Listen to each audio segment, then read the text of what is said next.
जय सिया राम। नीलांबुज श्यामल कोमलांगम सीता समारोपित वाम भागम पाणो महासाय चापम नमामि रामं रघुवंशनाथम। कर्पूर गौरम करुणावतारम संसार सारम भुजगेन्द्रहारम सदा वसंतं हृदयारविंदे भवं भवानी सहितं नमामि। मनोजवं मारुततुल्यवेगं जितेन्द्रियं बुद्धिमतां वरिष्ठं वातात्मजं वानरयूथमुख्यं श्रीरामदूतं शरणं प्रपद्ये। वन्दे गुरुपदकंज कृपा सिंधु नररूप हरि महामोहतम कुंजासु वचन रविकर निकल। जय सिया राम। मानसामृत के अगले भाग में आज तीसरे दोहे से आगे हम लोग पढ़ते हैं। दो दोहा तक हो गया था, उसके बाद सुनि समुझहि जन मुदित मना मज्जहि अति अनुराग लहहि चारि फल अछत तनु साधु समाज प्रयाग। मज्जन फल पेखिय तत्काला काक होई पिक बकौ मराला सुनिया चरज करे जनि कोई सतसंगति महिमा नहीं होई।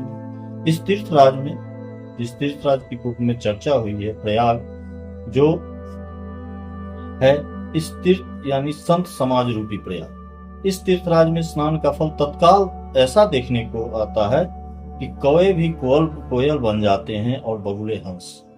यह सुनकर कोई आश्चर्य न करे, क्योंकि सत्संग की महिमा छिपी नहीं। वाल्मीकि नारद घट जोनी निज निज मुखनि कही निज हो जलचर थलचर नभचर नाना जे जर चेतन जीव जहाना। मत की वाल्मीकि नारद घट जोनी, वाल्मीकि जी, नारद जी और घट जोनी यानी घड़े से उत्पन्न अगस्त्य मुनि ने अपने अपने मुखों से अपनी होनी जीवन का वृत्तांत कही। जल में रहने वाले जलचर, जमीन में रहने वाले थलचर, जमीन पर चलने वाले, और आकाश में विचरने वाले नभचर, ये नाना प्रकार के जड़ चेतन जितने जीव इस जगत में हैं, मति की रत गति भूति भलाई जब जही जतन जहां जही पाई सो जानव सत्संग प्रभाव वो कहूं वेद न आनो पाओ। उनमें से जिसने जिस समय जहां कहीं भी जिस किसी यत्न से बुद्धि, कीर्ति, सद्गति, विभूति यानी ऐश्वर्य और भलाई पाई है, सो सब सत्संग का ही प्रभाव समझना चाहिए। वेदों में और लोक में इनकी प्राप्ति का दूसरा कोई उपाय नहीं। बिनु सत्संग विवेक न होई राम कृपा बिनु सुलभ न सोई सत्संगत मूल मंगल मूला सोई फल सिद्धि सब साधन फूला। सठ सुधरहि सत्संगति पाई पारस परत पुधात सुहाई विधिवन सुजन कुसंगत परहि फनि मनि सम निज गुण अनुसरहि। बिनु सत्संग विवेक न, बिना सत्संग के विवेक नहीं होता, और राम कृपा बिनु सुलभ न सोई, और वह सत्संगति श्री राम जी की कृपा के बिना सहज में नहीं मिलता। सत्संगति आनंद और कल्याण की जड़ है, और सत्संग की सिद्धि प्राप्ति ही फल है, और सब साधन तो फूल है। सत सुधर ही सत्संगति पाई, दुष्ट भी सत्संगति पाकर सुधर जाते हैं, जैसे पारस के स्पर्श से लोहा सुहावना हो जाता है, सुंदर सोना बन जाता है। किंतु दैव योग से यदि कभी सज्जन कुसंगति में पड़ जाते हैं, तो वे वहां भी सांप की मणि के समान अपने गुणों का ही अनुसरण करते हैं। अर्थात जिस प्रकार सांप का संसर्ग पाकर भी मणि उसके विष को ग्रहण नहीं करती है, और अपने सहज गुण जो प्रकाश है उसका, उस सहज गुण प्रकाश को नहीं छोड़ती, उसी प्रकार साधु पुरुष दुष्टों के संगम में रहकर भी दूसरों को प्रकाश ही देते हैं, दुष्टों का उन पर कोई प्रभाव नहीं पड़ता। विधि हरिहर कवि को विद्वानी कहत साधु महिमा सकुचानी सो मोसन कही जात न कैसे साक बनिक मनि गुण गण जैसे। ब्रह्मा, विष्णु, शिव, कवि और पंडितों ने की वाणी भी संत महिमा का वर्णन करने में सकुचाती है, वह मुझसे किस प्रकार कही जाती। वह मुझसे किस प्रकार कही जाती। ठीक उसी प्रकार जैसे साग तरकारी बेचने वाले, साग बनिक, साग तरकारी बेचने वाले से मणियों के गुण समूह नहीं कहे जा सकते। बंदो संत समान चिता, हित अनहित नहीं कोई, अंजलिगत शुभ सुमन जिमी, सम सुगंध कर दोई। मैं संतों को प्रणाम करता हूँ जिनके चित्त में समता है, जिनका न कोई मित्र है और न शत्रु। जैसे अंजलि में रखे हुए सुंदर फूल, जिस हाथ ने फूलों को तोड़ा और जिसने उनको रखा, उन दोनों ही हाथों को समान रूप से सुगंधित करते हैं। तोड़ने वाले हाथ को भी वो पुष्प सुगंधित करते हैं और जो हाथ में धारण किए हुए हैं पुष्प को, उन्हें भी वो सुगंधित करते हैं। वैसे ही संत शत्रु और मित्र दोनों का ही समान रूप से कल्याण करते हैं। संत सरल चित जगत हिता, जानि स्वभाव सनेव, बाल विनय सुनि करी कृपा, राम चरण रति देव। संत सरल हृदय और जगत के हितकारी होते हैं। उनके ऐसे स्वभाव और स्नेह को जानकर मैं विनय करता हूँ कि मेरी इस बाल विनय को सुनकर कृपा करके श्री राम जी के चरणों में मुझे प्रीति दे।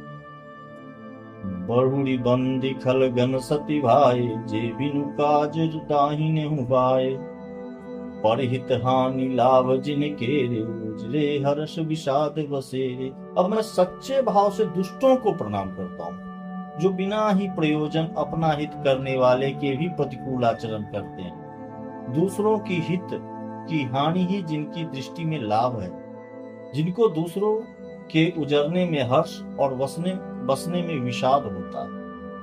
हरिहर जस राकेश राहु से, पर अकाज भट सहज सुबाहु से, जे पर दोष लह खहि सह साखी, पर हित घृत जिनके मन माखी। जो हरि और हर के यश रूपी पूर्णिमा के चंद्रमा के लिए राहु के समान है, अर्थात जहाँ कहीं भगवान विष्णु या शंकर के यश का वर्णन होता है, उसी में वे बाधा देते हैं।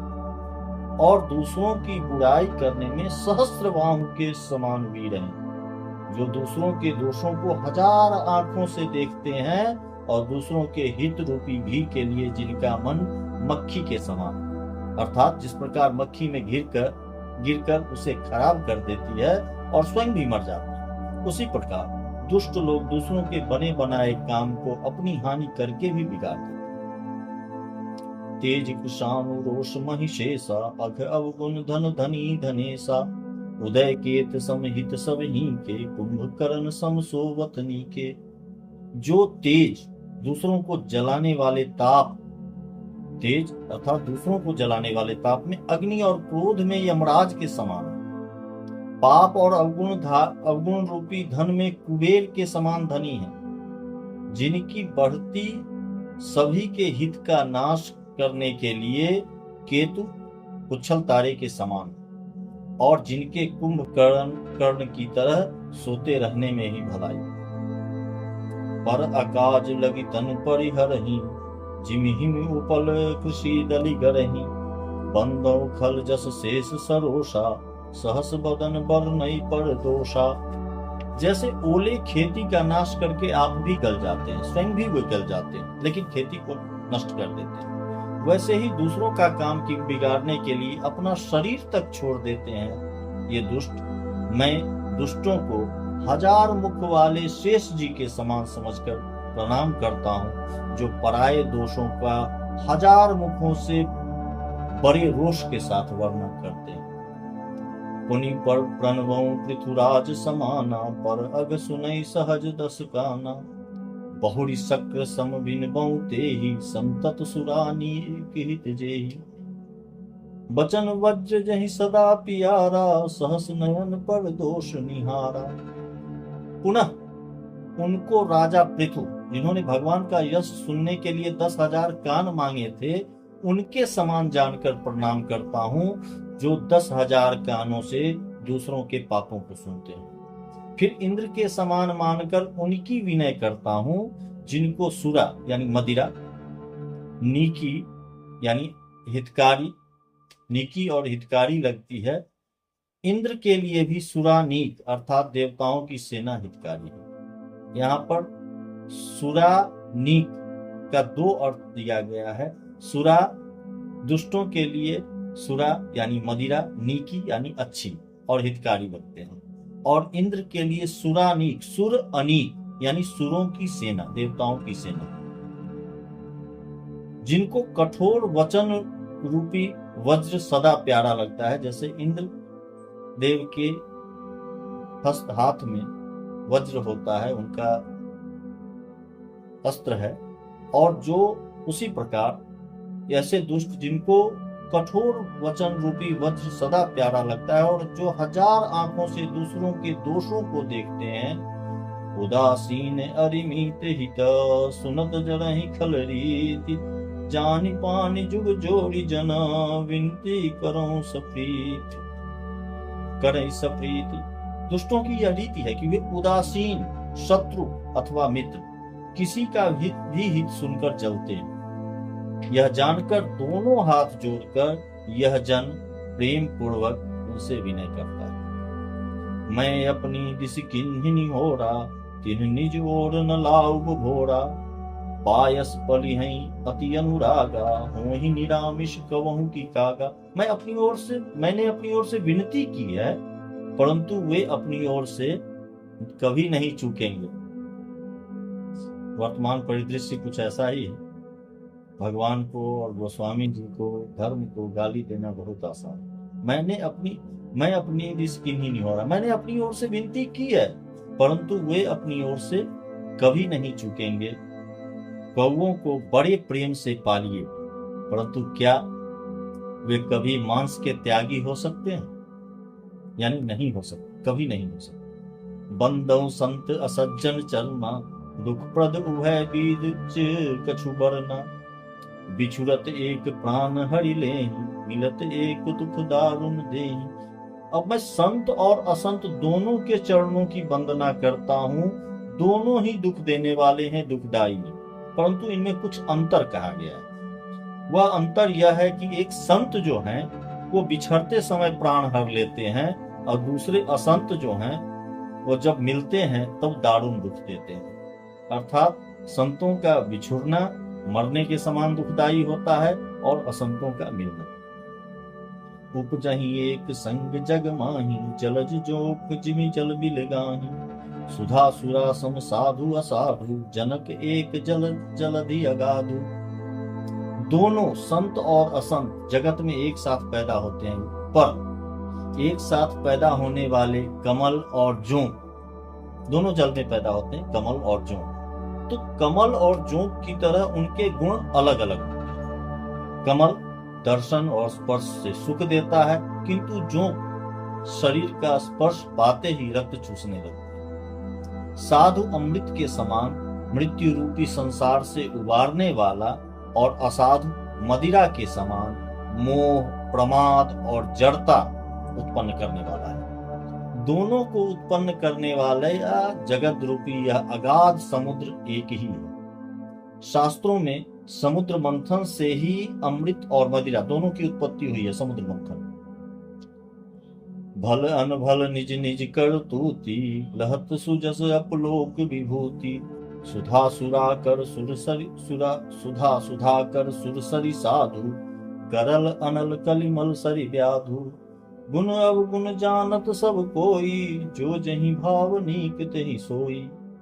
भले और बुरे दोनों अपनी अपनी करनी के अनुसार सुंदर यश और अपयश की संपत्ति पाते हैं।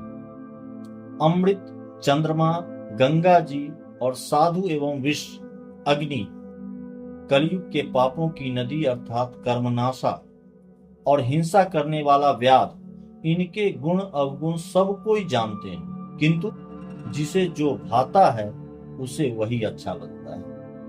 भलो भलाई पैल लहई निचाए नीच सुधा सराही अमरता गरल सराही अमीच।